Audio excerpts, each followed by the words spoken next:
Parlons maintenant d'une autre femme, c'est Aïcha.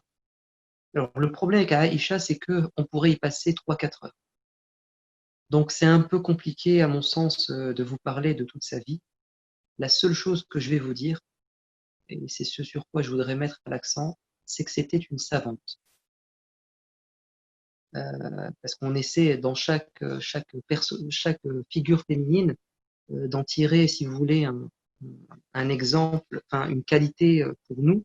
Donc, Aïcha, alors c'était une femme extraordinaire hein, sur tous les plans, au niveau de la foi, au niveau du caractère, mais surtout au niveau de son savoir. Donc, je vais vous dire un peu ce qu'elle vaut en termes de savoir. Alors, d'abord, elle a bercé dans des conditions idéales pour devenir une femme savante. Elle avait le profil idéal. Elle était jeune. Et plus on commence le chemin de la quête du savoir jeune, et plus on a des chances de devenir talentueux. Parce que quand on est jeune, on a plein d'énergie, on est très vif d'esprit, on a du temps. C'est pour ça que Allah Azza wa Jal a voulu que le prophète épouse une femme si jeune. Le prophète ne l'a pas épousée de lui-même. Il a dit à Aïcha, pendant plusieurs nuits, j'ai vu l'ange Jibril venir en tenant comme ça quelqu'un dans ses bras, à bout de bras, couvert d'un drap rouge. Et il levait le drap et je voyais ton visage. Et il me disait, ça sera ta femme. Donc le prophète épouse Aïcha parce que Dieu le lui a demandé. Qu'est-ce que Dieu voulait? Pourquoi est-ce qu'il a désigné Aïcha comme épouse? Parce que Dieu préparait un avenir et un destin particulier pour Aïcha. C'est qu'elle allait devenir une mémoire vivante. Et un quart de notre religion, disent les savants, nous vient de Aïcha.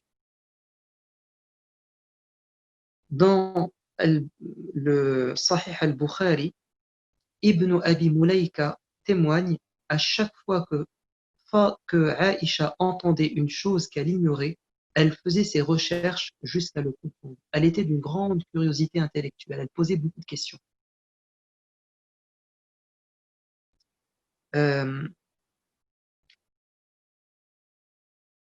alors, bon, je ne vais pas donner beaucoup d'exemples. On a plein d'épisodes dans la vie du prophète où Aïcha interroge le prophète sur différentes choses. Je vais citer juste un exemple. Un jour, Aïcha rapporte que lorsque le prophète voyait repérer un nuage poussé par le vent, un nuage ou du vent, un changement reconnaissable couvrait son visage. Et elle lui a dit, ô messager de Dieu, je vois la joie des gens quand ils repèrent un nuage dans l'espoir qu'il soit porteur d'une pluie. Par contre, toi, quand tu le repères, je vois la détestation à travers ton visage. Donc tu vois un nuage, du vent, et tu n'es pas content, ou plutôt tu es anxieux, alors que les gens sont super contents parce que ça annonce la pluie. Le prophète va dire, Ya Aïcha, qu'est-ce qui me garantit qu'il ne soit pas porteur d'un châtiment? Certes, des gens furent châtiés par le vent. Donc, Aïcha est très curieuse. Elle voit un comportement étrange de la part du prophète et elle veut des explications. Et heureusement qu'elle était curieuse parce que tout ça, elle va nous en faire profiter. Elle avait une grande proximité avec le prophète alayhi salatu wassalam. Et elle profitait de plusieurs avantages. Premièrement, elle était disponible. Elle n'avait pas de métier et elle n'avait pas d'enfant. Donc finalement, elle avait du temps. Et en même temps, le prophète était disposé à lui enseigner la religion.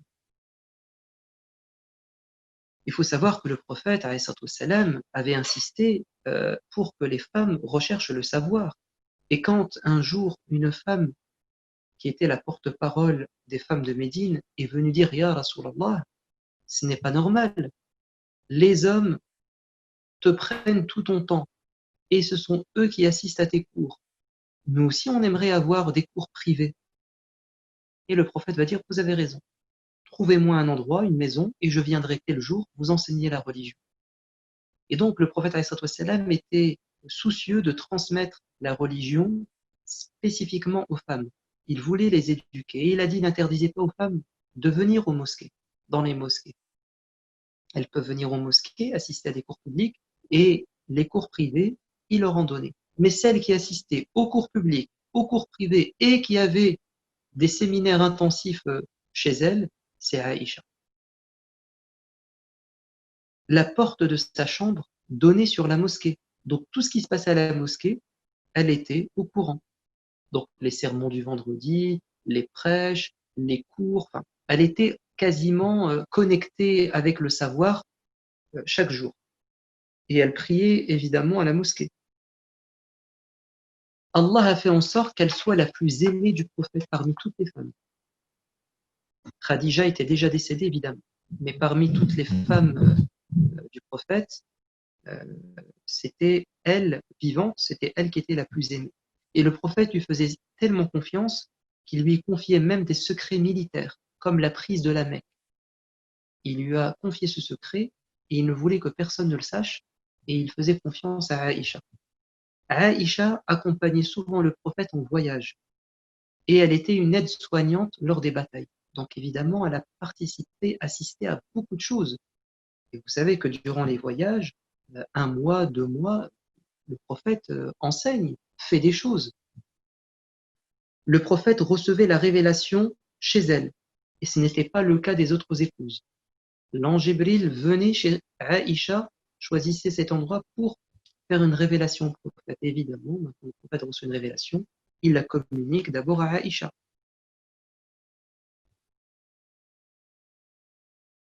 Mais le plus grand privilège fut sans doute la volonté du prophète de se faire soigner chez Aïcha durant sa maladie mortelle. Il a dit, s'il vous plaît, laissez-moi vivre mes derniers instants auprès de Aïcha. Et il est mort dans ses bras. Le prophète a commencé sa mission dans les bras de Khadija quand il est descendu de la grotte et c'est elle qui l'a réconforté. Et il a terminé sa mission dans les bras de Aïcha. Et ça, c'est un message très fort, symbolique euh, de l'islam, comme si on voulait nous dire que le prophète considérait sa mission comme étant d'abord de réussir sa vie de couple ou sa vie de famille. Il faut d'abord commencer par sa famille. Et donc le prophète alayhi wassalam, a dit, le mérite de Aïcha par rapport aux autres femmes est comme le mérite du pain trempé dans la soupe sur les autres aliments. On dirait aujourd'hui la cerise sur le gâteau. Aïcha a vécu des épreuves qui ont fait qu'elle, non seulement elle a appris beaucoup de choses, mais qu'elle a été à l'origine de beaucoup de règles en islam. Le tayammum, le fait d'utiliser la terre ou une pierre pour faire ses ablutions. Ça a été légiféré, institué à cause d'un incident qui s'est produit en relation avec Aïcha. Elle avait perdu son collier, le prophète a dit rechercher son collier. Ils ont tellement passé de temps et ils étaient loin d'un point d'eau qu'ils ont dû prier en faisant le tayammum. Et Allah leur a donné cette facilité à ce moment. La calomnie contre Aïcha, évidemment, il y a des règles dans la religion qui ont été édictées suite à la calomnie contre Aïcha. Alors Aïcha était une personne incontournable pour connaître l'islam et le comprendre. Elle était une référence dans beaucoup de domaines. La transmission des hadiths. Elle est la deuxième parmi l'ensemble des compagnons à avoir rapporté le plus de paroles du prophète ou de descriptions du prophète, après Abu Huraira. C'est quand même important. Et Abu Moussa al-Ash'ari dit, toutes les fois qu'un hadith nous posait problème, nous les compagnons, et que nous interrogions Aïcha sur ce sujet, nous trouvions auprès d'elle la connaissance. Elle nous a rapporté une grande partie de la pratique de la religion, surtout les questions féminines. Et elle disait aux hommes et aux femmes, posez-moi vos questions sans tabou, je suis votre mère. Une femme a dit à Aïcha, je lave le sang des menstrues qui se trouve sur mon vêtement, sans pour autant que sa trace ne disparaisse. Je coupe alors le morceau souillé. Elle répondra, Mais non, l'eau est purifiante. Ainsi, la purification au moyen de l'eau d'un vêtement taché par une impureté est suffisante pour prier, quand bien même il resterait des traces. Et c'est magnifique ça. Je dis ça notamment pour ceux qui font une fixation sur les impuretés et qui en souffrent et qui veulent être au millimètre près et qui sont obnubilés par les impuretés et ça les met dans un état psychologique de stress intense. Ben, Aïcha est là pour vous soulager. On interrogea Aïcha au sujet d'un vêtement dans lequel une femme aurait sué alors qu'elle a ses règles. Il n'y a aucun problème, répondit-elle.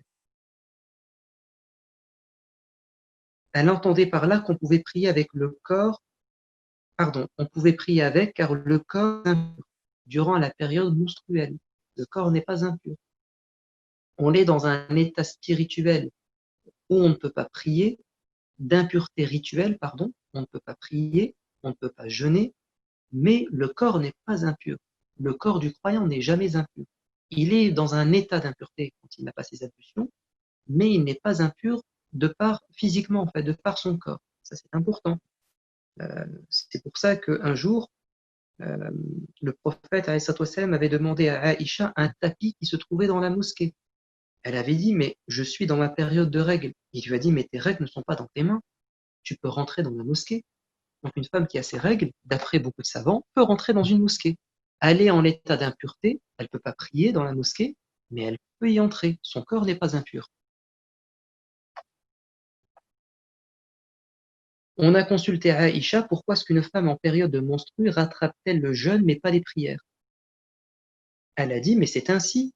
On nous ordonnait de rattraper le jeûne à l'époque du prophète, mais pas les prières, tout simplement. Voilà.